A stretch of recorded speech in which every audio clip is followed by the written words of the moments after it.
సరే, ఇప్పుడు YCP MLC Duvvada Srinivas తర్వాత దివ్యల మాధురి వీళ్ళు ఏంటంటే సోషల్ మీడియాలో వీళ్ళ గురించి అసభ్యకరంగా పోస్ట్ పెట్టడం కేసు పెట్టడం జరిగింది. ముఖ్యంగా ఉప ముఖ్యమంత్రి పవన్ కళ్యాణ్ మీద కూడా కేసు పెట్టింది ఆమె. సో ఏంటి ఈ కేసుకు సంబంధించి ఎందుకు పెట్టారు వాళ్ళు? ఈ కేసు ఏ రకంగా ముందుకెళ్ళే అవకాశం అంటే ఏం చెప్తారు? ఇప్పుడు డిజిటల్ మీడియాలో వేదికగా చేసుకొని, అదేవిధంగా సినిమా రంగాన్ని వేదికగా చేసుకొని రాజకీయంగా లబ్ధి పొందేదానికోసం అనేక విధాలుగా విమర్శలు అనేవి జగన్ ప్రభుత్వంలో ఉన్నప్పుడు ఇటు సినీ ప్రముఖులు, రాజకీయ ప్రముఖులు చేశారు. దాన్ని బేస్ చేసుకొని పవన్ కళ్యాణ్ వాళ్ళ పిల్లలకి సంబంధించి అన్యాయం జరిగిందని చెప్పి ఆయన చెప్పిన తర్వాత అరెస్టుల పర్వం అనేది మొదలైంది. నోటీసులు ఇచ్చారు, అందరూ ఇచ్చారు. ఇప్పుడు మాధురి వెళ్ళి ఒక కంప్లైంట్ ఇచ్చింది. నేను మన ఆయన దువ్వాడ శ్రీనివాసరావు మాకు మంచి సంబంధించిన విషయాల్లో డిజిటల్గా మమ్మల్ని చాలా దుర్భాషలాడుతూ మాట్లాడారు. మీరు ఇంపార్షియల్గా అయితే మా కేసు కూడా తీసుకొని వాళ్ళని అరెస్ట్ చేయండి, ఎవరైతే బాధ్యులయ్యారు అని అడగడం జరిగింది. గతంలో దువ్వాడ శ్రీనివాసరావు రాజకీయంగా ఒక నాయకుడిగా, సామాజిక స్పృహ కలిగిన వ్యక్తిలాగా పవన్ కళ్యాణ్ పెళ్ళిళ్ళ మీద చాలా మాట్లాడాడు, చాలా తీవ్ర విమర్శలు చేశాడు. ఇప్పుడు మళ్ళీ ఆయనకే వచ్చేటప్పటికి ఇటువంటి ప్రాబ్లము పశ్చాత్తాపడుతూ ఏదో చేస్తున్నాడు. పవన్ కళ్యాణ్ విషయం వేరండి, ఇది వేరండి. అక్కడ విడాకులు అనేది తీసుకోలేదు ఈ అమ్మాయి దువ్వాడ మాధురి. మళ్ళీ చిన్న పిల్లలు, వయసు తేడా ఉంది. పవన్ కళ్యాణ్ అలా కాదు కదా. ఆయన విడాకులు తీసుకున్న తర్వాత మళ్ళీ పెళ్ళిళ్ళు చేసుకున్నాడు. అందరు భార్యలు కూడా ఫస్ట్ భార్య వదిలేసింది, మిగతా ఇద్దరు కూడా అమికబుల్గానే ఉన్నారు, పిల్లలు ఉన్నారు వాళ్ళకి. సో ఇతను ఒక పద్ధతి ప్రకారం, చట్ట ప్రకారం పోతున్నట్టుగా మనకు బయటకు వస్తుంది. కానీ అతని విషయంలో ఏ చట్టంలో కూడా ఒక భార్య ఉండగా వేరే అమ్మాయితోటి నువ్వు ఇట్లా అక్రమ సంబంధం పెట్టుకొని తిరగమని ఏం లేదు.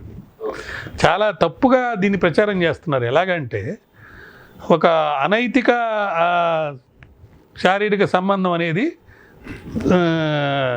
చట్టంలో ఎక్కడా తప్పుగా చెప్పలేదు కాబట్టి మేము తిరగచ్చు అని చాలామంది అక్రమ సంబంధాలు పెట్టుకొని దాన్ని పెద్ద హక్కులాగా చట్టంలో మాకేం తప్పు లేదని చెప్పి చెప్తున్నారు. కానీ అది అసలు ఆ కాన్సెప్టే డిఫరెంట్. భార్యాభర్తల మధ్య జరిగేటువంటి ప్రక్రియలు కానీ, వాళ్ళ మధ్య శారీరక సంబంధాల విషయంలో కానీ, హక్కుల విషయంలో కానీ హిందూ మ్యారేజ్ యాక్ట్ హిందూస్ అయితే, లేకపోతే స్పెషల్ మ్యారేజ్ యాక్ట్ ఇతరులకైతే అట్లా ఉన్నాయి. వాటిల్లో విడాకులు పొందేదానికి అక్రమ సంబంధం అనేది ఒక గ్రౌండ్, అది ఇప్పటికీ ఉంది. ఎవరైనా అక్రమ సంబంధం పెట్టుకొని రెండో వాళ్ళు తప్పు చేస్తుంటే అది తప్పు అని చెప్పి చూపించి విడాకులు తీసుకోవచ్చు, అది తప్పు అని చూపించి మెయింటెనెన్స్ తీసుకోవచ్చు.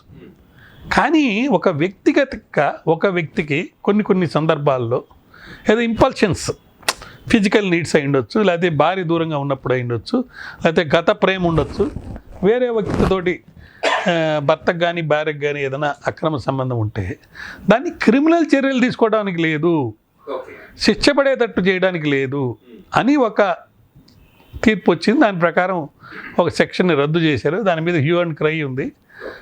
అది వేరే. అంత మాత్రమే ప్రతివాడు నేను అక్రమ సంబంధం పెట్టుకొని తిరుగుతాను అని అంటే అది నైతికంగా కరెక్ట్ కాదు. హిందూ మ్యారేజ్ యాక్ట్ ప్రకారం కూడా తప్పది. హిందూ మ్యారేజ్ యాక్ట్లో కూడా బైగమీ అనేది ఒక ground for getting divorce, for getting properties, for getting maintenance.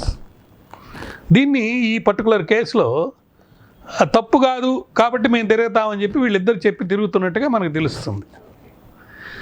అతను వాస్తవంగా ఏ ఫిట్ మ్యాటర్ ఫర్ కాంప్రమైజ్.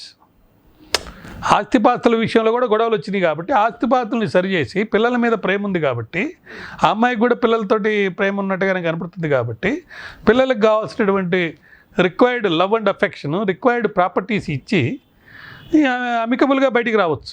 ఒక ఇల్లు గురించి గొడవ వచ్చినప్పుడు ఆ ఇంటికి నేను ఫైనాన్స్ చేశానని చెప్పి ఈమె చెప్పడం, ఆ ఇల్లే వదిలేసుకోవచ్చు కదా పిల్లల కోసం. కాదంటున్నాడే, ఆ ఇల్లు కావాలని అంటున్నాడే అంటే అది ఒక ఇష్యూ లాగా చేసి దాని ద్వారా క్రేజీగా అనేక విషయాలు బయటకు వచ్చి ఇది చేసి ఇప్పుడు మళ్ళీ ఈ డిజిటల్ ఫామ్లో కేసు పెట్టి ఏదో సాధించాలని జరుగుతుంది. ఆ విధంగా మళ్ళా ఒక డిస్కషన్ అనేది వాళ్ళిద్దరికి సంబంధించి కేసుల ద్వారా వస్తుంది.